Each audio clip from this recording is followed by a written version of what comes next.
નમસ્કાર, આપ જોઈ રહ્યા છો સંદેશ ન્યૂઝ, તમારી સાથે સત્યની સાથે અને સમાચારોના પ્રવાહમાં આપની સાથે હું કિન્નરી। સમાચારોની શરૂઆત કરીએ તો અમદાવાદમાં પીએમ મોદી ગાંધી આશ્રમની મુલાકાતે આવી પહોંચ્યા છે। ગાંધી આશ્રમ નવીનીકરણ કામગીરીની તેમના દ્વારા સમીક્ષા કરવામાં આવી। પીએમ મોદીની અધિકારીઓ સાથે પ્રોજેક્ટ અંગે ચર્ચા પણ થઈ। બેઠક બાદ સીએમ ભૂપેન્દ્ર પટેલ પતંગોત્સવમાં રવાના થયા। પીએમની એક ઝલક જોવા માટે વહેલી સવારથી જ લોકો રસ્તાઓ પર ઉમટી આવ્યા હતા। પોલીસનો ચુસ્ત બંદોબસ્ત આશ્રમની બહાર ખડકી દેવાયો છે। 4000થી વધુ પોલીસ કર્મચારીઓ તૈનાત કરવામાં આવ્યા છે। થોડી જ વારમાં જર્મન ચાન્સેલર પણ ગાંધી આશ્રમ પહોંચશે અને ત્યારબાદ બંને મહાનુભાવ ગાંધી આશ્રમની મુલાકાત લેશે।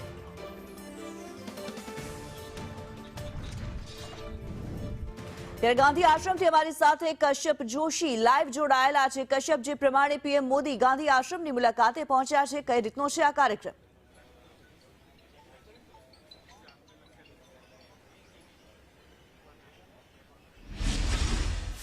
પોણા 9 વાગે પીએમ મોદી જે છે તે ગાંધી આશ્રમ ખાતે પહોંચી ચૂક્યા હતા અને થોડી વારમાં જ જર્મન ચાન્સલર જે છે તે અહીં પહોંચશે અને ત્યારબાદ બંને મહાનુભાવો છે ગાંધી આશ્રમની મુલાકાત લેશે। પરંતુ આ મુલાકાતની પહેલા પીએમ મોદી દ્વારા ગાંધી આશ્રમ રીડેવલપમેન્ટ કે જે તેમનો ડ્રીમ પ્રોજેક્ટ હતો અને તેને લઈ અને સમીક્ષા બેઠક છે તે અહીં યોજી હતી અને તેમાં મુખ્યમંત્રી સાથે જ નાયબ મુખ્યમંત્રી, મુખ્ય સચિવ અને ઇન્ચાર્જ ડીજીપી છે તે આ બેઠકમાં સાથે જ આ કમિટીના સભ્યો છે તે આ બેઠકમાં હાજર રહ્યા હતા અને આ પ્રોજેક્ટની પ્રગતિને લઈ અને સમીક્ષા છે તે તેમના દ્વારા કરવામાં આવી હતી।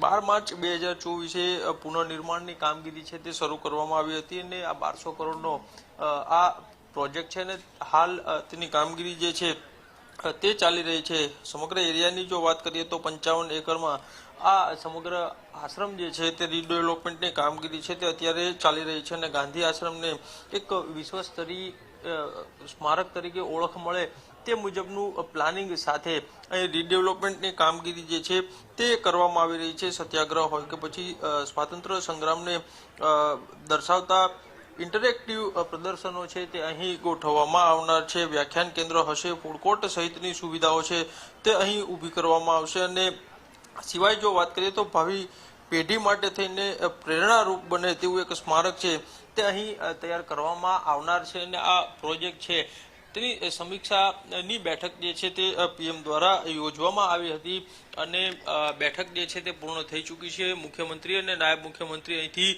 રવાના થઈ ચૂક્યા છે। થોડી વારમાં જર્મન ચાન્સલર અહીં પહોંચશે અને ત્યારબાદ આ મહાનુભાવો જે છે તે ગાંધી આશ્રમની મુલાકાત જે છે તે લેશે અને ગાંધીજીના જે સત્યાગ્રહના સંસ્મરણો છે તે તેમના દ્વારા યાદ જે છે તે કરવામાં આવનાર છે।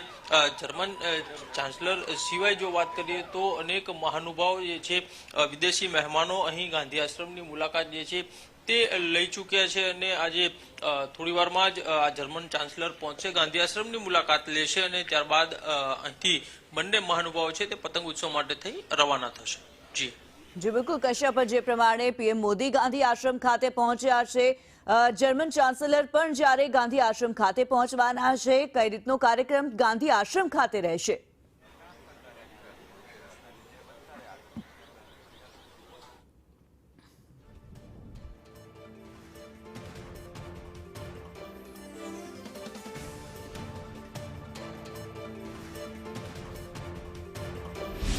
સમીક્ષા બેઠક જે છે તે પૂર્ણ થઈ ચૂકી છે ને થોડી વારમાં જ આ બંને મહાનુભાવો જે છે તે અહીં પહોંચે। દ્રશ્યમાં જોઈ શકાય છે કે આ જર્મન ચાન્સલરનો કાફલો જે છે તે ગાંધી આશ્રમ ખાતે પહોંચી ચૂક્યો છે।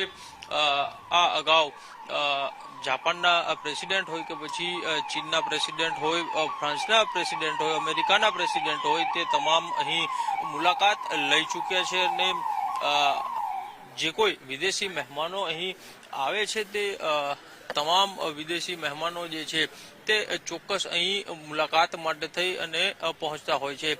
હાલ આ દ્રશ્યોમાં જોઈ શકાય છે કે ફ્રેડરિક મર્જ જે છે તે અહીં પહોંચી ચૂક્યા છે અને મહાનુભાવ જે છે ગાંધી આશ્રમ ખાતે જે શાંતિકુંજ છે ને ત્યાં રેડિયો કાઢશે અને ત્યારબાદ અહીંથી આ બંને મહાનુભાવો જે છે તે રવાના થશે। જી કશ્યપ, આ માહિતી માટે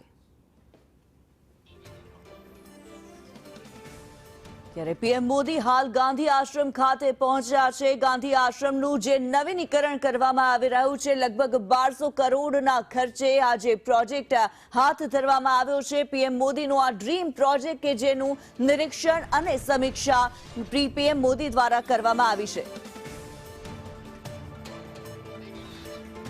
જર્મન ચાન્સેલર ફ્રેડરિક મર્ઝ હાલ ગાંધી આશ્રમ ખાતે પહોંચી ચૂક્યા છે. ગાંધીનગરના મહાત્મા મંદિરની દ્વિપક્ષીય મુલાકાત પણ કરશે. બંને વ્યૂહાત્મક ભાગીદારીમાં પ્રગતિની સમીક્ષા કરશે. પીએમ મોદીની સાથે જ્યારે જર્મન ચાન્સેલર મુલાકાત કરવા જઈ રહ્યા છે ત્યારે જે બંને દેશોના 25 વર્ષના જે સંબંધો રહ્યા છે, જે ભાગીદારી રહી છે, આ ભાગીદારીના 25 વર્ષની ઉજવણી કરાઈ રહી છે અને આ બંને દેશોના આગળના જે સંબંધો છે, આગામી વર્ષોના જે સંબંધો રહેશે તેને વધુ મજબૂત બનાવવા માટે થઈને આજે આ મુલાકાત ખૂબ જ મહત્વપૂર્ણ માનવામાં આવી રહી છે. કશ્યપ અમારી સાથે જોડાયેલા છે. કશ્યપ, જર્મન ચાન્સેલર સાથે જ્યારે પીએમ મોદી મુલાકાત કરી રહ્યા છે, જર્મન ચાન્સેલર પહોંચી ચૂક્યા છે. ભારત અને જર્મનીની જે ભાગીદારી છે તેની ઉજવણી થઈ રહી છે 25 વર્ષની.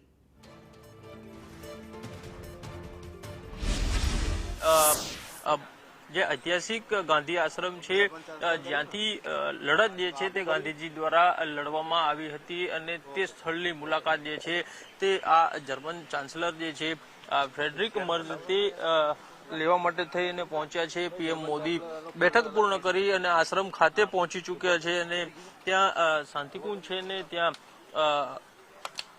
મહાનુભાવો દ્વારા રેંટીઓ કાઢવામાં આવશે. સાથે જ સમગ્ર આશ્રમની મુલાકાત જે છે ત્યાં બંને મહાનુભાવો દ્વારા લેવામાં આવશે. આ અગાઉ જો વાત કરીએ તો લગભગ 19 દેશના જે ગ્લોબલ લીડરો છે તે ગાંધી આશ્રમની મુલાકાત લઈ ચૂક્યા છે.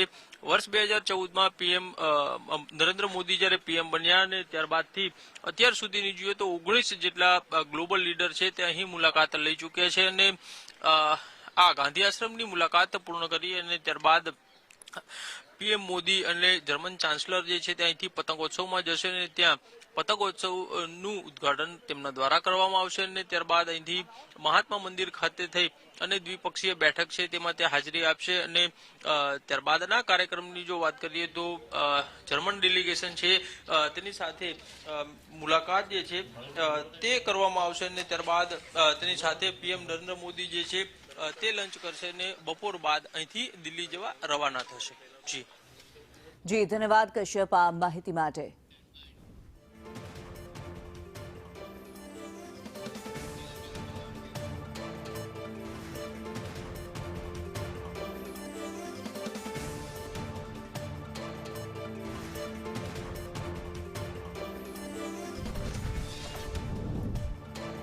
આજે પ્રધાનમંત્રી નરેન્દ્ર મોદી ગાંધી આશ્રમની મુલાકાતે પહોંચ્યા છે. જર્મન ચાન્સેલર પણ પહોંચી ચૂક્યા છે ગાંધી આશ્રમ ખાતે. આ મુલાકાત જે છે ખૂબ જ મહત્વપૂર્ણ માનવામાં આવી રહી છે. ભારત અને જર્મની વચ્ચેના 25 વર્ષોની ભાગીદારીની આજે ઉજવણી થઈ રહી છે.